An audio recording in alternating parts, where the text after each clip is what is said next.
झारखंड बनने के बाद आपने मदरसा बोर्ड बनाया नहीं। 2009 में बिहार ने मौलाना मजरूल हक अरबी फारसी यूनिवर्सिटी से आलिम फाजिल को टैग कर दिया। हमने खुद ऑल झारखंड मदरसा स्टूडेंट यूनियन के बैनर तले हाईकोर्ट में रिट याचिका दायर किया। मैंने खुद 2011 में हाईकोर्ट ने कहा कि भैया राज्य सरकार इसका एक वैलेंसी तय करे और इसको कैसे क्लियर करेगा वो उस पर निर्णय ले।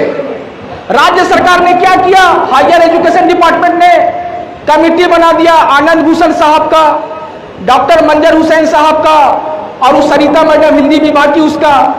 उन लोगों ने कहा कि हाँ भाई संशय है कि आलिम डिग्री 3 वर्षीय कोर्स है या नहीं है, इसलिए इसको यूनिवर्सिटी से एग्जाम कंडक्ट कराया जाना चाहिए था।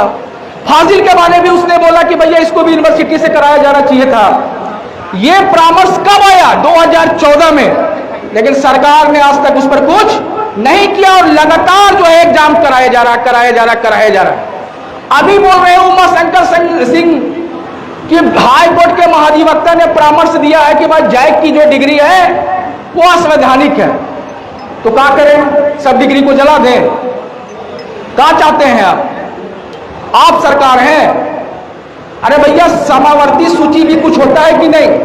संविधान का अनुच्छेद 246 क्या कहता है सरकारों को कि सरकार अपना एजुकेशन पॉलिसी बना सकता है कि नहीं बना सकता? वकील साहब 246 के तहत, 246(3) के तहत और 2 के तहत राज्य सरकार अपना एजुकेशन पॉलिसी बना सकता है कि नहीं बना सकता है?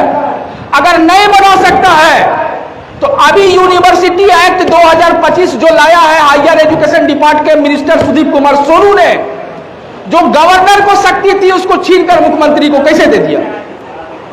कैसे दे दिया? गवर्नर की शक्ति को छीनकर मुख्यमंत्री को दिया ना।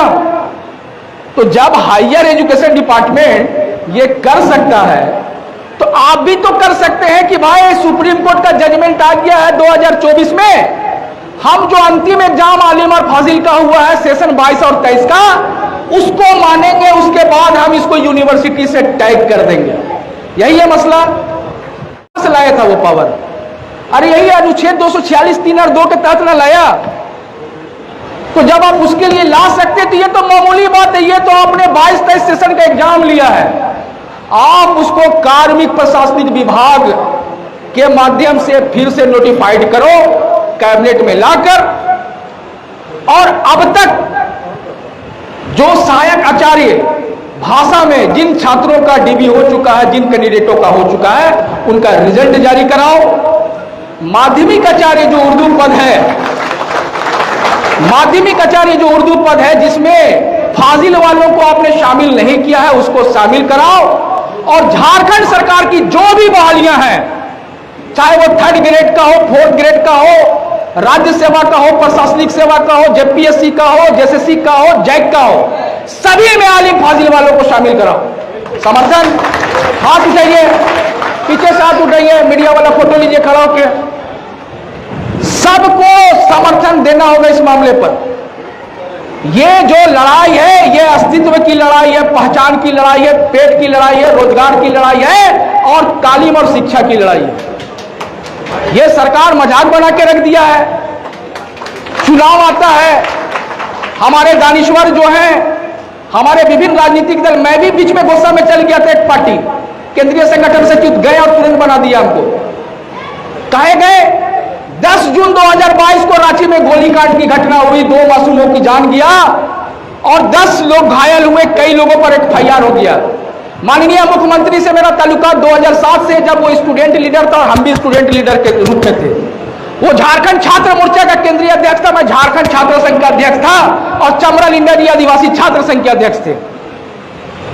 उस समय से ताल्लुकात। मैंने कहा माननीय मुख्यमंत्री महोदय, पुलिस ने बिना परमिशन का गोली चलाया, आप उस पर कार्रवाई करो।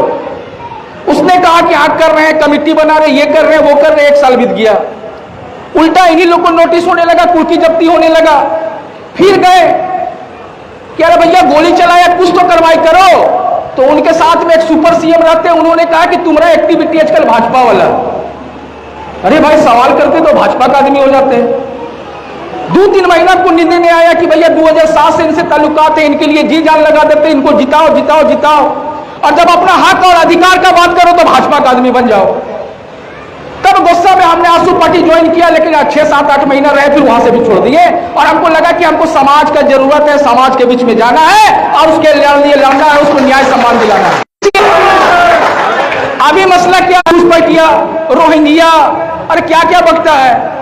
1912 से पहले ब्रिटिश हुकूमत था इस पूरे भारत में। उससे पहले किसका हुकूमत था? ब्रिटिश हुकूमत से पहले किसका हुकूमत था?